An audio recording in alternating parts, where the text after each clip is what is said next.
Eso pues me parece impresionante. A mí el aspecto que más me ha sorprendido quizás en todo lo que se ha dicho en el extranjero y de lo que, contra lo que no ha habido reacción, es que se considera al movimiento independentista, y aquí también en muchos sitios, como progresista, que es lo más escandaloso que me parece a mí. Quiero decir, que hayan colado esta cosa, que el gobierno actual, me parece muy bien la reacción que van a tener, a ver si es verdad, los agricultores extremeños ir a casa de don Pablo. Es decir, a ver que vean realmente allí, a ver si hay esa... Es decir, que actualmente el gobierno actual, que es cesarista, por llamarlo de alguna forma, pueda ser tragado y presentado y defendido como progresista, que un periódico que se dice objetivo como El País pueda ser portavoz de todo este movimiento, es lo que, entonces, de alguna manera me ha aclarado muchas cosas la intervención, y la agradezco, como he dicho al principio, pero de todas formas no he sentido cómo es posible que esa propaganda haya cuajado sin ninguna reacción. Porque ustedes no lo han parado aquí. Son muchas cosas. Voy a empezar por un lado. Yo, como ya digo, soy de casa comunista. Cuando yo llegué aquí en 96, pues el año siguiente trabajé de camarera, y aunque éramos camareros y nunca hablábamos de cosas de gran nivel, cada uno tenía claro quién era qué. Y a mí me llamaban españolista. Yo acababa de llegar, estudiaba filología hispánicas y me resistía al cuento nacionalista de aquí, que en aquel momento era muy suave. Pero ya tenían claro los de mi alrededor que yo era españolista. Todavía no llegó a ser un conflicto. Una amiga de aquel entonces, una de las catalanistas, pues luego ha roto conmigo una y otra vez durante estos años de crisis, ¿no? Porque no aguantaba que ella decía que cuando yo por ejemplo fui a las manifestaciones, a veces de los nacionalistas, y los colgaba, y yo no tenía la culpa de que eran muy tontos todos, o sea, pero claro, parecía que yo escogí a propósito gente muy tonta, porque decían unas barbaridades, y quizás yo ponía unos comentarios un poco irónicos. Entonces, esta amiga de aquel entonces, pues siempre rompía conmigo. Pero lo que yo me fijé en aquel entonces, ya tipo en el 97, era cómo puede ser progresista un nacionalismo. Yo he crecido con que lo progresista es el internacionalismo, y sobre todo lo de izquierda se supone que es internacionalismo. Yo veía en la calle Perán tiendas con camisetas de Che Guevara junto con la estelada. ¿Esto qué es? Entonces, respecto a lo otro, de lo de la presión, en realidad no hace falta presión, basta con ser tonto. También hay gente que se vende, como por ejemplo en Tarragona hay una pareja de supuestos periodistas, pero ¿qué periodistas? Son lobbyistas, y claro, cobran muy bien, de Omnium por ejemplo. Oye, señores, cobran muy bien por ser unos héroes de la revolución. Ya digo que en realidad yo no sufrí ninguna presión. Bueno, la presión que sufrí era que cuando yo estaba atareada, yo que no tengo un ejército de gente que hacen mis deberes en las redes sociales, yo estaba en la televisión debatiendo con el de Izquierda Unida, el representante de lo exterior, y al mismo tiempo el tipo que no se había atrevido a debatir conmigo en la tele, que había venido aquí de invitado internacional o observador, lo que fuera, y que también encontró Sandrine Morel, que pues cierto, me encanta ser el Club Morel, que es de mis grandes ídolos. Pues él estaba escribiendo mientras tanto que lo que yo decía, claro, lo decía por mi familia. ¿Por mi familia? ¿Por qué familia? ¿No? Como si creían que yo tenía un marido español, y ni siquiera lo chequeaban. Como que cuando yo llevaba la contraria, se pusieron a meter conmigo en plan, bueno, sí, tú dices eso porque tú no eres neutra. Pero lo que más me llamó la atención es que un hombre de la Izquierda Unida dice que una mujer de armas tomar, ¿será que lo dice por su marido? ¿Verdad? ¿Dónde están los progresistas, no? Y ya le he dado por eso lo que tocaba dar. Yo no sé, perdona, Leori, ¿hasta qué hora tenemos? Hasta las 9. Ah, bueno, entonces vamos estupendamente, porque las preguntas se convierten en exposiciones todas maravillosas, o sea que adelante. Primero tú, y después yo quería preguntarle, hace 2 años pasa lo del octubre del 17, septiembre-octubre del 17, es un escándalo, pero yo reconozco y lo veo que en Europa fue una gran sorpresa. No sabían muy bien de lo que iban y coincide con lo que usted está diciendo, que efectivamente era una sorpresa y no había ninguna. Han pasado 2 años, el gobierno español de alguna forma trató de mejorar esa explicación de lo que había pasado. Al menos con Borrell parece que hubo una clara orden a la diplomatura para que hiciera acción diplomática tratando de contrarrestar determinadas informaciones, y lo que se ha demostrado clarísimamente es que aquí estamos ante un movimiento nacionalista claramente insolidario y claramente supremacista, pero eso de una forma clarísima. La cuestión es, han pasado 2 años y Europa, la pregunta es, ¿se ha enterado de que estamos delante de un movimiento supremacista y muy insolidario y que no les importa para nada el destino del pueblo, sino que es un puro principio de privilegios?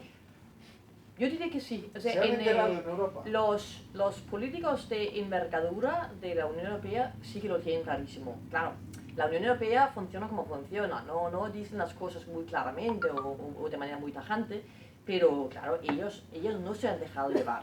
Por mucho que a nosotros nos parezca que han hecho poco, pero se han resistido.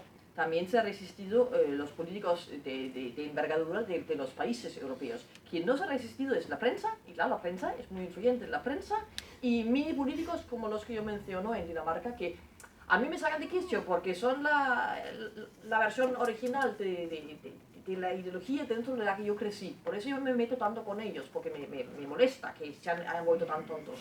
Pero en realidad no importan. Importan solo porque les dan la posibilidad de hablar y si nadie les lleva la contraria, sí que van a afectar a la opinión pública. Y en relación a la prensa, ¿es un problema de dinero?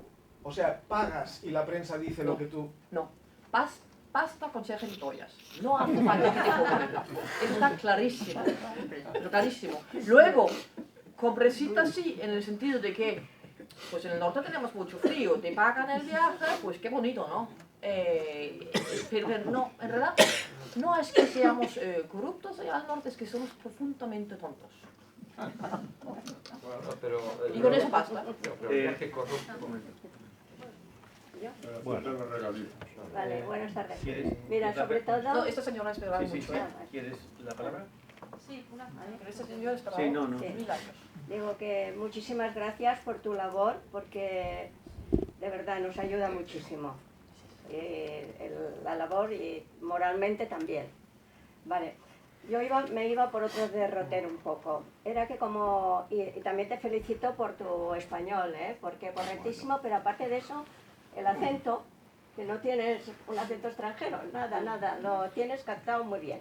Por lo tanto, como Incluso a mí ha cogido los tacos. a mí la lengua, como decimos, me priva. O sea, nuestra lengua a mí me priva, ¿no? Soy cervantina, a mí me priva la lengua. Entonces te quería preguntar respecto a esto, como has hablado de que si estudian, que si tal. Vosotros en Dinamarca, yo lo desconozco esto, me da culpa, pero lo desconozco. ¿Tenéis el Instituto Cervantes? Me parece que no. Oh, No, os haría falta, y tan, que sí. Sí. Os haría mucha falta. Lo que tenemos son las universidades y lo que pasa es que están desmontando todas las filologías. Nos estamos quedando con que solo nos enseñan inglés. Han desmontado casi todas las filologías. Y mira que teníamos unos departamentos muy buenos, tanto en Copenhague como en la segunda y la tercera ciudad. Y eso es un problema, porque son los sitios donde se juntaban ese tipo de cosas, donde se hablaba, donde se aprendía. Sí. Porque publicó una estadística el Instituto Cervantes diciendo que en distintos países del mundo, porque está por todo el mundo, no solo en Europa, que va en alza el querer aprender el español, va en alza. Entonces, donde está el Instituto Cervantes, claro, si tú lo tuvieras, te podrías estar en contacto con ellos y la labor sería mucho más productiva, pero claro, cuentas con pocos medios. Bueno, luego, puestos a que hablábamos de los corresponsales y todo, voy a explicar una cosa que es anecdótica, pero es cierta, ¿no? Yo estoy en Sociedad Civil Catalana desde el minuto cero, digo yo, colaboro con ellos, y estoy en la carpa que ponemos habitualmente en la Plaza Cataluña, tocando a la Plaza Cataluña. Un día estaba yo allí, yo salgo, doy la propaganda, hablo con la gente, etcétera, como hacen los otros compañeros. Se acerca un joven, muy bien plantado él, majo, así un chico de 30 y pico de años, 40 y tal, y vosotros quién sois y tal. Era suizo. Me parece que hablábamos español y o francés, bueno, no sé qué hablamos, pero nos entendimos perfectamente. Y me dice, estoy invitado por la Generalitat, estoy aquí en Barcelona, me ha invitado la Generalitat. Y digo, ¿te ha invitado la Generalitat? Sí, sí. El lunes, esto era sábado, el lunes tengo una entrevista con que fuese, ¿no? Y digo yo, ¿tú sabes lo que está pasando aquí? Dice, sí, ya tengo una idea, Y le digo yo, oye, mira, no sé cómo se lo dije, si se lo dije en español, ¿me entendió o cómo? Le digo, te van a comer el coco. Dice, no, usted no sufra que no me lo comen porque yo vengo enterado de cómo va la cosa y tal y cual. Dije, bueno, pues menos mal. Sí, vale. Esto hará unos 3 años, o no sé, no recuerdo bien, 3 años. Al cabo de un año, medio año, no sé cuándo fue, un artículo de un periódico extranjero, no sé qué, con la foto del mozo. Yo soy muy buena fisonomista. Y dije, este chico, este es el suizo. Entonces buscamos, o dije a un compañero, mira a ver si te puedes enterar, porque no me salía por internet o tal. Efectivamente era un periodista y tal, pero hablando a favor del procés. Y dije, ¿ya lo han comprado? Este iba mucho Ya digo así. yo que no hace falta comprarnos. Es que, Bueno, depende, sí, países. te gusta la narrativa y te No, facilita el trabajo. yo creo que los untan, ¿eh? Claro que Es sí. yo, de hecho, alrededor del mismo Creo que tiempo, sí, más o menos por el mismo Porque tiempo, si él venía preparado a decir, no me van a convencer, y lo convencieron, a mí esto me da... Claro. sí, pero si vienes de Suiza, seguro que tienen la vida arreglada ya. O sea, ya digo que no todo es cosa de comprar. También es simplemente que nos gustan ciertas narrativas y se nos hace fácil el trabajo. Pero de hecho, justamente de vez en cuando nos encontramos con personajes curiosos. Que yo, por esos mismos tiempos, yo me encontré con un abogado irlandés muy desagradable, por cierto, muy machista, que no está acostumbrado a encontrarme con esto. Muy desagradable, y en una fiesta de los guiris, aquí, los expats, y él se puso a contarme que, claro, que él estaba empleado por la Generalitat, bueno, a favor del proceso, ¿no? Y yo discutí un poco con él el tema, y ahí es donde yo vi que era machista, porque él me trataba en plan, tú qué vas a saber, pequeña niña, ¿no? Pero me llamó mucho la atención, pienso, ¿y un abogado de Irlanda qué hace él en la Generalitat haciendo esta labor, no? De todas maneras, perdona, Era una anécdota. de todas maneras, La anécdota no nos pongamos victimistas. Es decir, no pensemos que somos casi nada, que no hay gente en Europa que sabe perfectamente de qué va esto, incluso que todos se dejan comprar. Cuento una anécdota. En 2009, en el Parlamento de Cataluña, vino invitada por la consellera de Educación de Convergencia y Unió, Inger Einsig, ¿vale? Una sueca, esta es danesa, una sueca. ¿Eh? Y yo tuve la oportunidad tenía que intervine, y curiosamente la habían traído para lo que las traen. Les pagan esto y lo otro para que hagan propaganda de lo suyo. Y yo intervine, y evidentemente era una intervención completamente distinta a la sala, a todos. Posteriormente ella volvió a coger la palabra. Ya había sido, digámoslo así, amable con nosotros, o no agresiva, pero es evidente que no tenía la información adecuada. Volvió a coger la palabra y dijo lo que dijo. Y yo después, cuando salimos, nos vimos, tomamos algo, hablamos, etc. Y esa señora hoy es una de las más enemigas declaradas internacionales del nacionalismo catalán. ¿Por qué? Porque ha tenido la gallardía, la inteligencia de salir de ese bucle en donde la querían meter. Tiene criterio propio, es una mujer preparadísima, como ella hizo, bueno, domina 6 lenguas, etc., ¿no? Y nos ha ayudado muchísimo en todos estos años. Pongo este ejemplo para que no nos abate ahora todo la derrota. Es que hay muchísima gente, somos más, es que somos más. Es que, chicos, que somos 47 millones de españoles, más todos los que están por ahí, que somos 47, que ellos son como máximo 1.700.000. A ver si nos plantamos y no estemos hablando de Cataluña como si fuéramos solo aquí los 7 millones o los 7.400.000, que somos 47 millones de españoles. Punto. No nos pongamos tan victimistas que no somos tampoco. No, que todo surte efecto. Exactamente. Y han empezado su declive. Han empezado su declive, porque la mentira, como dicen, no hay mal que 100 años dures, pues la mentira también... Tiene las patas muy cortas. Exactamente. Tiene las patas muy cortas. Es tan exagerado que hasta ellos mismos empiezan a sentir vergüenza. No, yo solo quería preguntar si no se han enterado de esos tweets xenófobos de Torra. Los tweets xenófobos de Torra, ya que estamos... Yo lo menciono, o sea, yo cuando resumo a Torra... Que los quitó, los ha quitado. Bueno, esto no habláis de la idea que yo cuando tienen del presento a Torra, catalanismo. yo le llamo abiertamente racista. Ah, y ahí me dejo. Y ellos no lo ven, no van a sus tweets, no invitas a que vayan a sus tweets. No, porque ¿cómo van a leerlo? Además, yo lo que escribo es lo que yo propongo y que el editor me acepta, que gracias a Dios me acepta casi todo lo que se me ocurre, pero hay tantas cosas que hablar aquí que una historia entera del racismo de Torra sí, se podría hacer, pero yo más que nada lo menciono cada vez que le menciono a él. Porque además, parte de mi trabajo es obviamente resumir lo que hay. Yo, como sí que sé lo que él ha dicho, pues ya puedo yo contar de qué talante ideológico va él, ¿no? Yo solamente quería ampliar un poco. Bueno, Disculpa, gracias por todo. Gracias. que has comentado tú, realmente se ha enterado Europa. Yo es que a veces también amplío un poquito más y me pregunto si realmente el resto de España se ha enterado. No sabemos. Y ahí está realmente una, pues no sé, una especie de dolor, ¿no? No hemos sido capaces, ni siquiera nosotros tampoco, de transmitirlo cuando muchos pues somos de otras zonas de España y yo creo que no se han enterado suficientemente.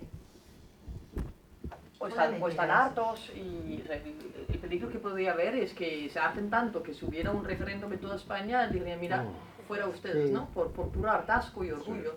Pues el otro día un chico de Andalucía me dijo algo que pensé, en ningún sitio tengo que comentar esto. Me dijo, pero si Cataluña no existe. Pensé, vale, pues bueno, eso es como un extremo, ¿no? Decirlo así. Olegaria, te toca a ti. Perdona, ¿alguno de la Organización de Sociedad Civil Catalana podría poner una canción en el televisor si se la doy para cerrar el acto después? Pues no lo sé. Arturo puede hacerlo. Mientras tanto doy la palabra. Mi intervención, la verdad es que uno cuando es viejo también almacena pesimismo, ¿no? O almacena esperanzas no cumplidas, por lo tanto viene a ser lo mismo. Pero lo que nos sucede a nosotros no es tanto que los que tenemos enfrente sean muy hábiles.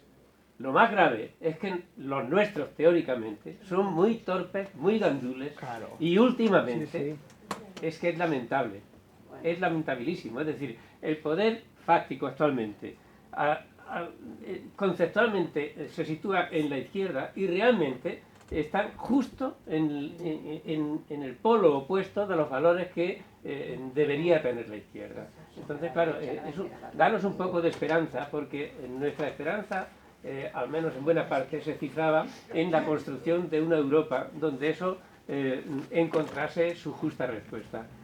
Claro, el momento de Europa, desde luego, tampoco despierta esperanza actualmente. ¿Dónde está? A ver, se está planteando, está en el ambiente, en cada una de las intervenciones, cómo es posible que hayamos llegado a esto. ¿Cómo es posible? ¿Cómo es posible que tengamos los políticos que tenemos? ¿Cómo es posible que antes teníamos catedráticos de instituto, catedráticos de universidad, que tenían el mundo en la cabeza? que tenían valores, que nos decían por dónde iba el mundo, ¿no? Yo qué sé, tener de profesor a Antonio Machado, pues es que últimamente en la política no es posible, ¿no? Pero también a veces los contextos históricos hay que tomarlos en lo que son. Hemos vivido un contexto histórico de 40 años de dictadura.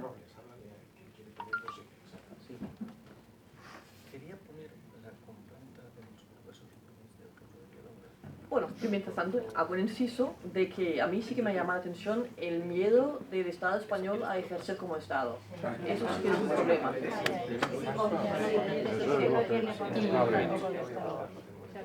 Bueno, ya está.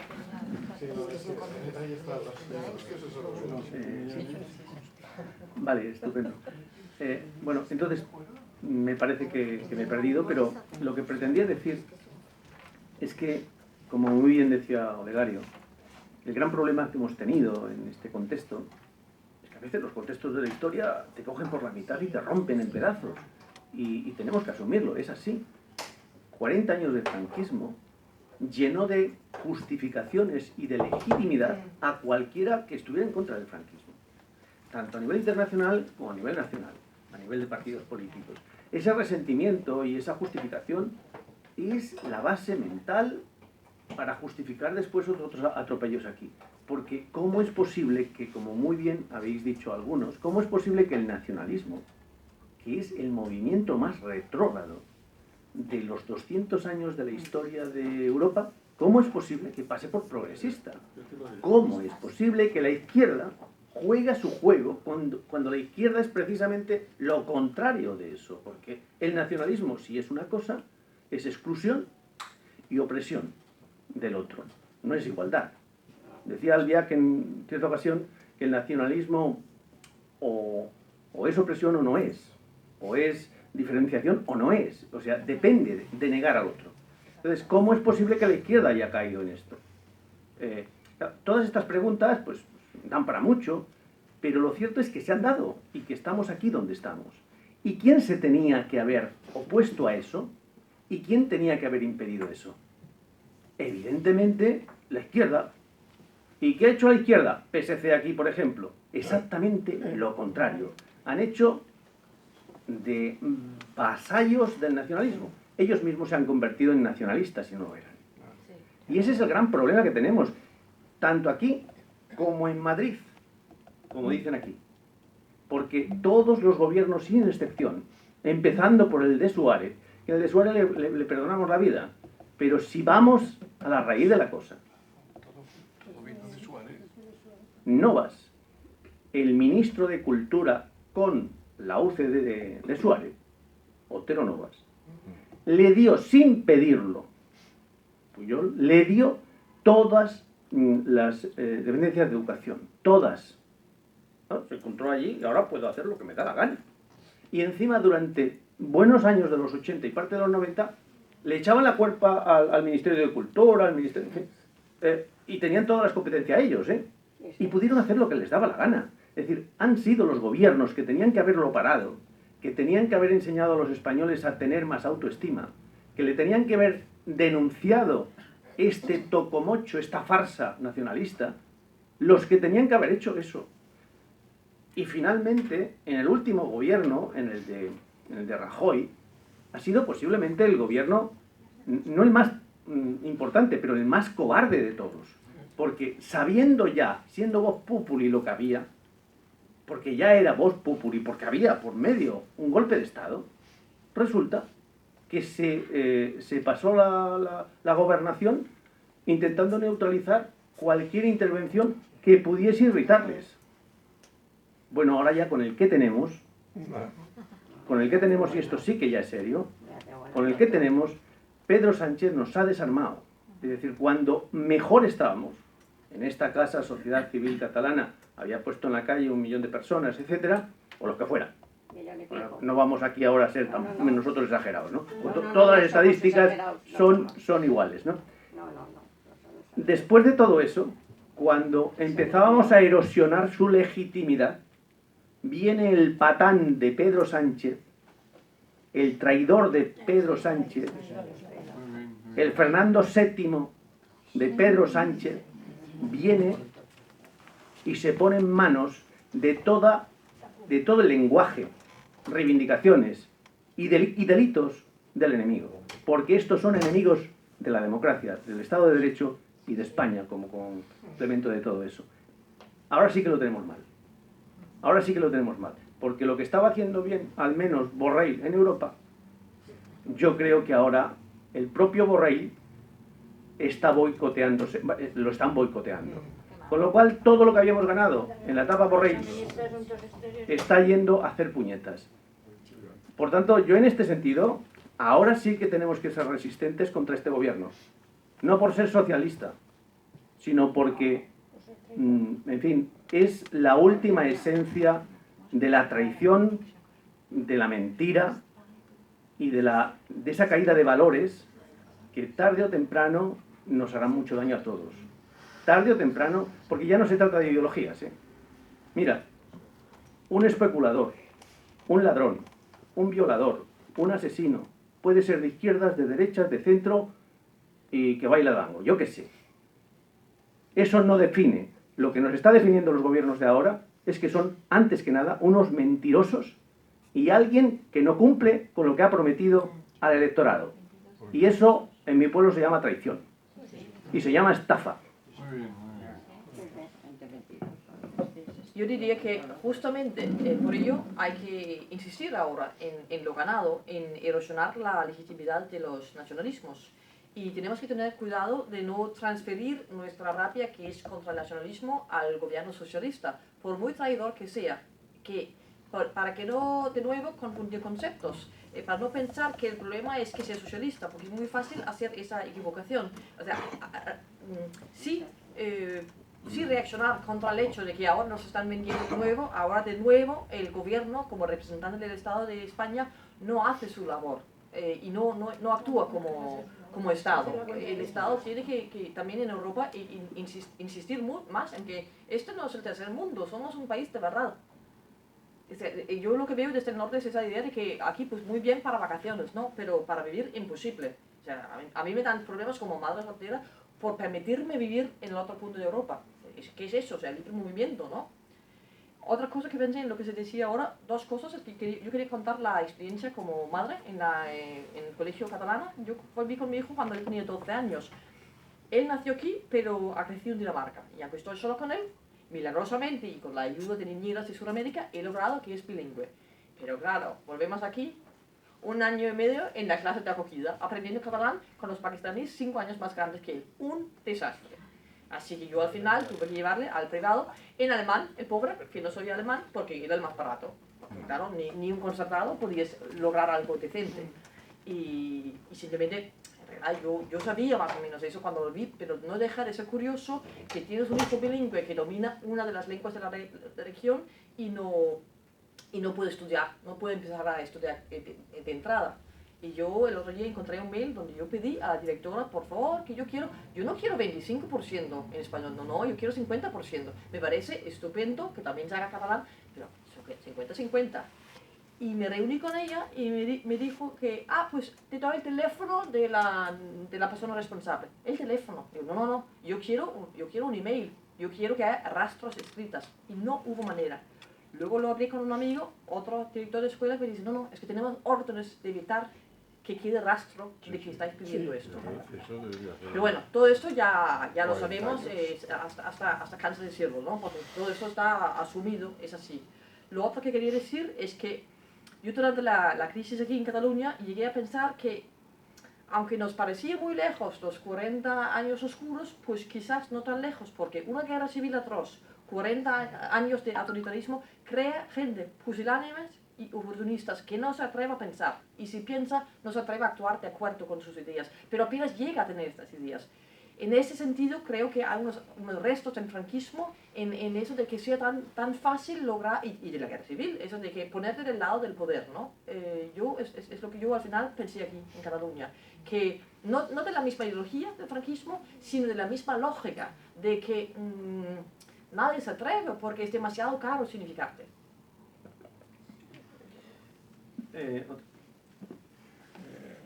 Tú has dicho antes que cómo podía ser que estuviéramos donde estábamos. Primero, no estamos respaldados por 47 millones. Punto. Los españoles catalanes no estamos respaldados por 47. Al contrario, cuando sales de aquí, dice que están hartos de oír el tema de Cataluña. Eso primero. Pero ¿cómo habíamos llegado aquí? Pues muy fácil.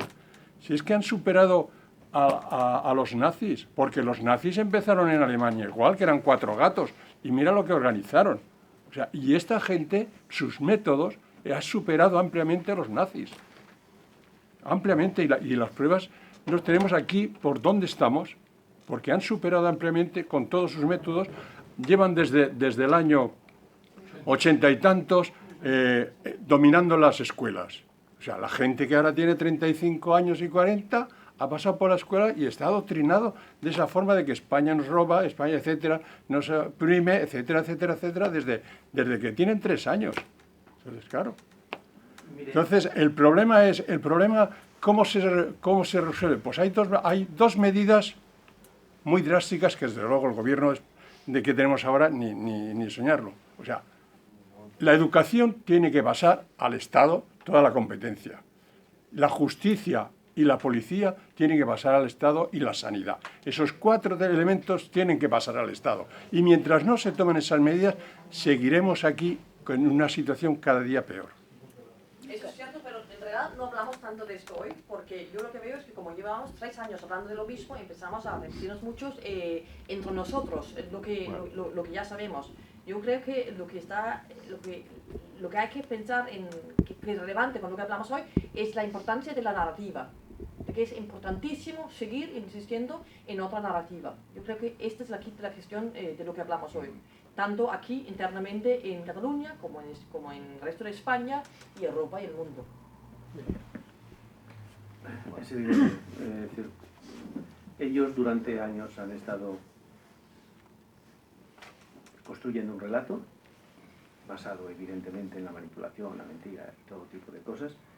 Han conseguido implantar mentalmente ese relato y, por contra, dentro de los españoles catalanes que estamos aquí, ha cundido y sobre todo ha cundido en los más débiles, que son los niños, cuando son pequeños, etc. Van emocionalmente construyendo un relato que después les es casi connatural. Por lo tanto, no es que sean culpables ellos, no es que sea culpable el CDR ese de turno que sale con 18 años a quemar, etcétera, etcétera, porque es que les han mentido y toda su vida es una mentira. Pero actúan posiblemente muchos de ellos con todo el sentido ético de la existencia, porque consideran que efectivamente España es una partera de odio, es ladrona, es de todo. El gran problema que tenemos es cómo decirle a ese chico, a esa chica o lo que sea, joven, o de estas generaciones que han sido adoctrinadas, que el mundo puede ser de otra manera, que se puede salir de la cueva, del fondo de la cueva de Platón, y ver otras realidades que no están viendo. Y eso, pedagogía, relatos. Tenemos que construir un relato optimista de España, no basado en la manipulación, sino basado en la razón y en la constancia. Con personas ilustradas, con personas progresistas, y digo progresistas limpiando el concepto de todo lo que tan mal está hoy en la sociedad, etcétera, ¿no? Tenemos que evitar que España caiga en manos de relatos o de símbolos identitarios como los que está haciendo Vox. España no es de Vox. España es de Vox, de los comunistas, de los terroristas y de todo el mundo. Y sobre todo España hoy es un Estado de Derecho. Si no evitamos que parte de la izquierda, parte de la izquierda, defienda a España con todas y sin ningún complejo, y dejamos que la idea simbólica de España esté solo en manos de Vox, y no estoy hablando en contra de Vox, solo estoy hablando de un concepto de inteligencia. Es decir, no podemos permitir reafirmar la propaganda nacionalista. Ellos siempre ven a España y a los españoles como franquistas y están a gusto ahí. No quieren a nadie que tenga otro discurso distinto al franquista o a la ideología, a la simbología franquista. Tenemos que quitarnos de encima la simbología y la ideología franquista. Entre otras cosas no existe, porque no está ya, pero no está hace muchos años. Están desenterrando la sangre de los muertos para envenenar a los de los vivos, ¿no? Y tenemos que evitarlo. Pero demasiada gente en España no entiende que porque nos comportemos de una manera extraordinariamente identitaria de lo español, estamos defendiendo a España. No, no, la estamos hundiendo. En eso se basa el nacionalismo. De ahí viene su legitimidad. No cometamos nosotros ese error. La gente que en el Partido Socialista o en la izquierda en general o en el centro o en la derecha normal y corriente defiende a España, deberíamos mostrarlo. Deberíamos mostrarlo. Y por último, decías, ¿cómo hemos llegado hasta ello? Bueno, no es solo que ellos sean unos nazis, como dices. Porque si ponemos palabras truculentas constantemente, no tienen ningún tipo de aceptación en la sociedad. No, no, es que hemos fallado nosotros. Yo ya cuento que hay chorizos, yo ya cuento que hay violadores. Lo que no puedo contar desde el Estado es que los policías no los persigan, que los jueces no los condenen, que los políticos no hagan leyes para digamos, neutralizarlos. Y lo que hemos hecho los españoles es evadirnos.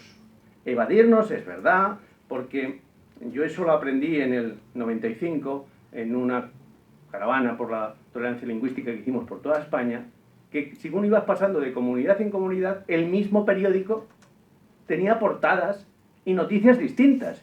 Vivíamos encapsulados en una información que nada tenía que ver con España como conjunto, sino como individualidades. O sea, yo lo vi entonces. Porque como íbamos muy deprisa por toda España, íbamos viendo toda esa información tan distinta de un lugar a otro de las mismas cosas. Lo que tenemos que hacer es un relato de conjunto. Y no nos olvidemos que nosotros somos los primeros culpables, empezando por los de aquí, no por los de Sevilla, Lugo o Zamora. Allí nos enteraron, entre otras cosas, porque los sistemas de comunicación y los sistemas de gobierno no condenaron lo que estaba pasando aquí. Y les aseguro que ha sido denunciado. Desde el año 81 aquí se ha denunciado lo que estaba pasando aquí. Pero no se quiso. No se quiso tener en cuenta. Y por tanto, es normal que en el resto de España todavía haya reticencias, todavía, pero ha cambiado mucho, reticencias sobre lo que ocurre en Cataluña. Y hay que explicárselo, y hay que explicarse cosas tan elementales como que cada vez que se refieren a Cataluña, no digan los catalanes, digan los nacionalistas, digan los catalanistas. Catalanismo y nacionalismo y decimos lo mismo, ¿Por qué? Porque es el lenguaje lo que nos está traicionando. Nos han comido el lenguaje. Nos han fastidiado el relato español. Si nosotros mismos no vemos a España como una dama preciosa y hermosa, pues mal vamos. Nos han fastidiado la autoestima de ser lo que somos. Nos han humillado con nuestra lengua. Con la lengua de todos, no mía ni tuya. Es la lengua de todos los españoles, ¿no? Y este tipo de cosas es tan exagerada que en una sociedad normal y corriente pensaríamos que solo es una pesadilla, pero es una realidad y la estamos viviendo ahora mismo, en esta sala. Tendríamos que reflexionar sobre por qué los españoles nos hemos comportado así. Y hay muchas, muchas razones. No es aquello que no las tengamos, las hay. Pasa que este no es lugar en este momento para todo eso, pero las hay. Y todavía estamos enfermos de falta de autoestima. Toda la cultura en España, novelas, cine, etc., toda esa cultura, digamos, de difusión, está en manos de progres, ahora lo digo en sentido contrario, de progres, de equidistantes exquisitos, que nunca se mojan las manos, que jamás se mojan las manos, en nombre de la democracia, en nombre de estos franquistas de mierda, en nombre de lo que sea. Pero al final hacen películas de la guerra civil del mismo tono, series del mismo tono, galas del mismo tono.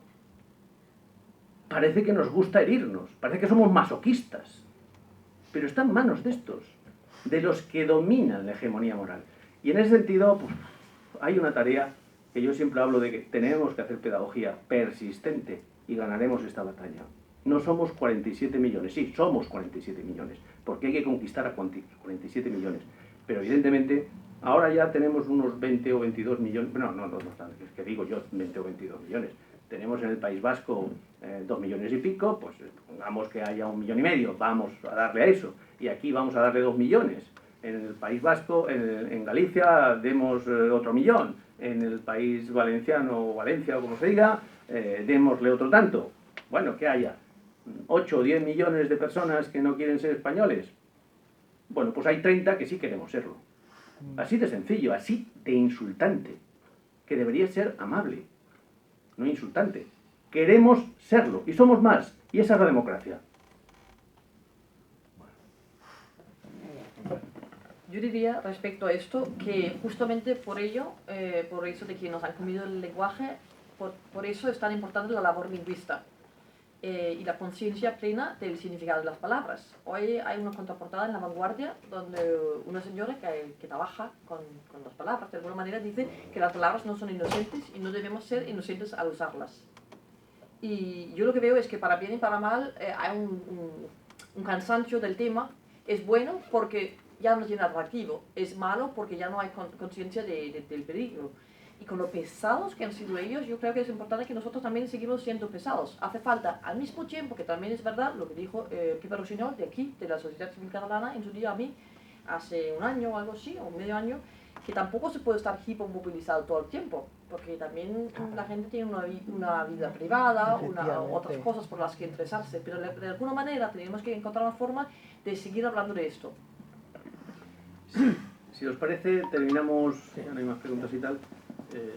Desde luego, agradecerle a Sara la exposición que nos ha hecho y sobre todo, que esto a veces abusamos de la paciencia de los que escuchan, sobre todo lo breve, concisa y clara que ha sido. Sara, no te pienses, esto es muy interesante, yo le daría un aplauso por...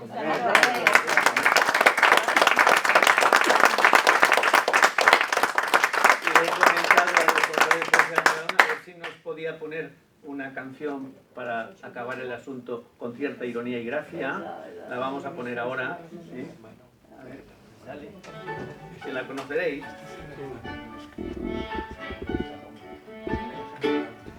Hi ha la terra que tremola i una llau de refugiats i aquells pobres que pidolen a la porta del mercat, des dels palestins a Gaza fins als monsos del Tibet i a les morses islandeses que tonyinen a internet. Però company, calla i escolta, perquè això és molt més fotut. Ha esclatat una revolta a Dinamarca del Sud i les nits de lluna plena, que és quan ploren les elits, se sent la cantilena dels burgesos oprimits.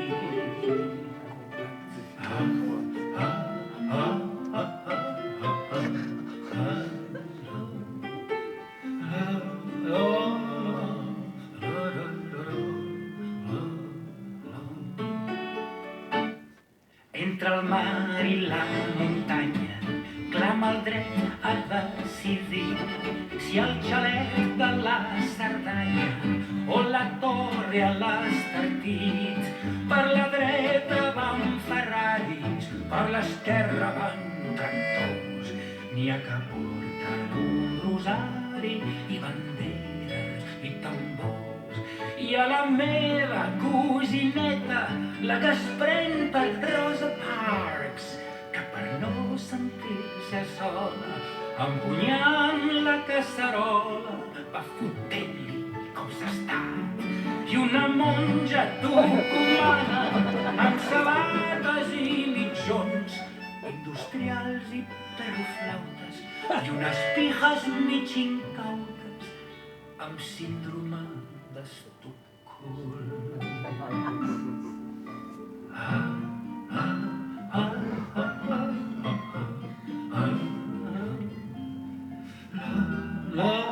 La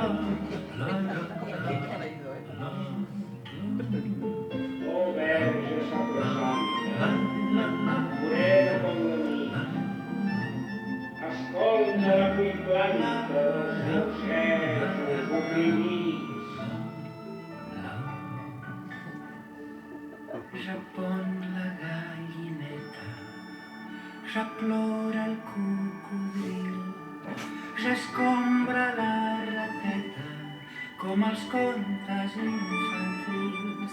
I a la plaça Catalufa carda una fred de collons. La república fa llufa i s'envolen els coloms.